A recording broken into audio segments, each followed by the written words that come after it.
이 글을 쓰는 지금도 비트코인의 가격은 계속 움직이고 있습니다. 오르고 있는지, 잠시 멈춰 있는지, 조정을 받고 있는지는 사실 오늘 이야기의 중심은 아닙니다.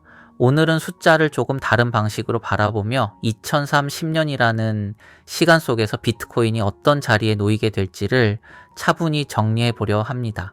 이 기록은 확신을 전하기 위한 글이 아니라 지금 이 시점에서 제가 어떤 기준으로 이 자산을 바라보고 있는지를 남겨두기 위한 노트에 가깝습니다. 비트코인을 이해할 때 가장 먼저 확인해야 할 것은 의견이 아니라 이미 정해져 있는 숫자들입니다. 이 숫자들은 누군가의 해석 이전에 이미 존재하고 있습니다. 비트코인의 총 발행량은 2100만 개로 고정되어 있습니다. 이 숫자는 경제 상황에 따라 바뀌지 않습니다. 정책 변화에 따라 늘어나지 않습니다. 회의를 통해 조정되지도 않습니다. 처음부터 코드로 정해진 숫자입니다. 이 고정된 총량은 2030년 비트코인을 이야기할 때 가장 기본이 되는 전제입니다. 이 전제를 이해하지 못하면 그 이후의 모든 해석은 어긋나기 쉽습니다.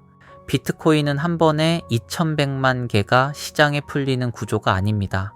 시간을 두고 점점 느려지는 속도로 공급됩니다. 이 공급 속도는 약 4년을 주기로 절반씩 줄어듭니다. 이를 반감기라고 부릅니다. 2009년 비트코인이 처음 등장했을 때 블록당 채굴 보상은 50 BTC였습니다.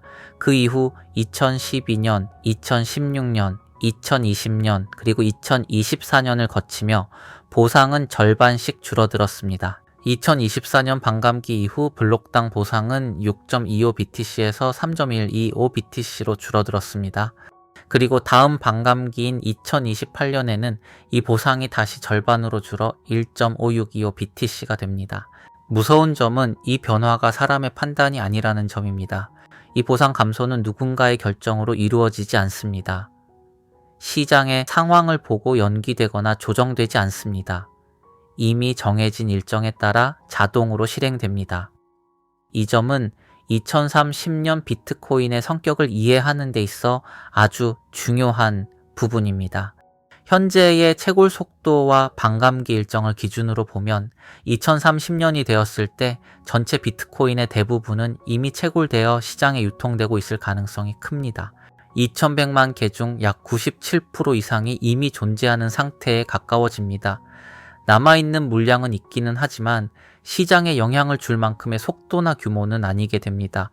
2030년의 비트코인은 앞으로 얼마나 더 나올까를 걱정해야 하는 자산이 아니라 이미 정해진 조건 안에서 어떻게 평가받을까를 생각하게 되는 자산이 됩니다. 공급이 거의 고정되었다는 것은 단순히 희소하다라는 말과는 조금 다릅니다. 이 자산은 수요가 늘어난다고 해서 더 만들어낼 수 없습니다. 위기가 온다고 해서 추가로 공급할 수도 없습니다. 이 점은 지금 우리가 익숙하게 알고 있는 대부분의 자산과는 전혀 다른 성격입니다. 질문도 바뀝니다. 공급이 거의 고정된 자산을 바라볼 때 우리가 던지는 질문은 자연스럽게 바뀝니다. 얼마까지 오를까라는 질문보다는 이 자산은 어떤 역할을 하게 될까라는 질문이 더 많아집니다.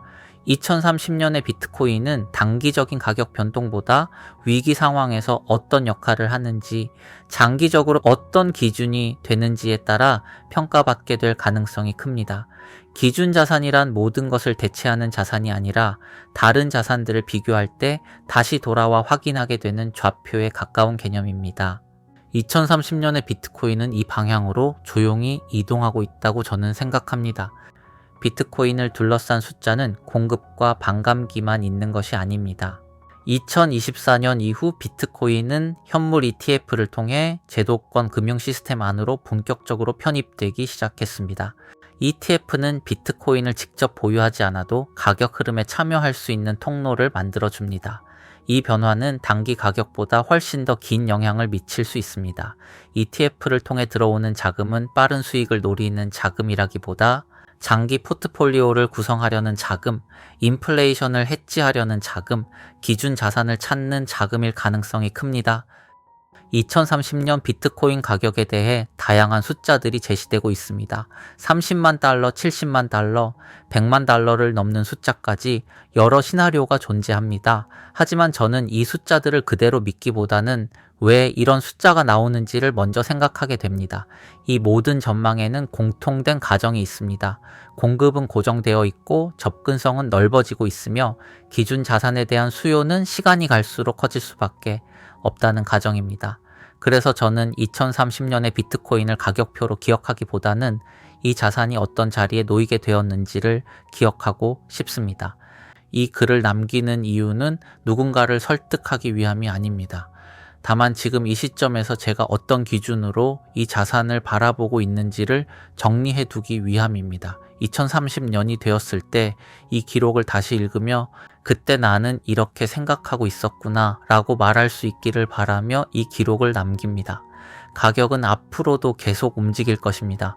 하지만 이미 정해져 있는 숫자들과 그 숫자들이 만들어내는 구조는 조용히 그리고 꾸준히 자리를 잡아가고 있습니다. 오늘은 그 흐름을 기록으로 남깁니다.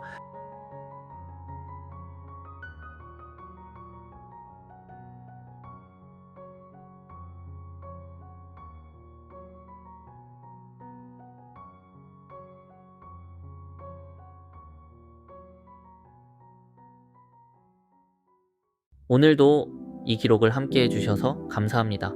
빠른 판단보다 흔들리지 않는 기준을 남기기 위해 이 노트를 이어갑니다. 오늘도 시세보다 생각을 남깁니다. 아빠의 시선으로 기록하는 율아빠의 비트코인 노트. 다음 기록에서도 함께 해주시면 감사하겠습니다.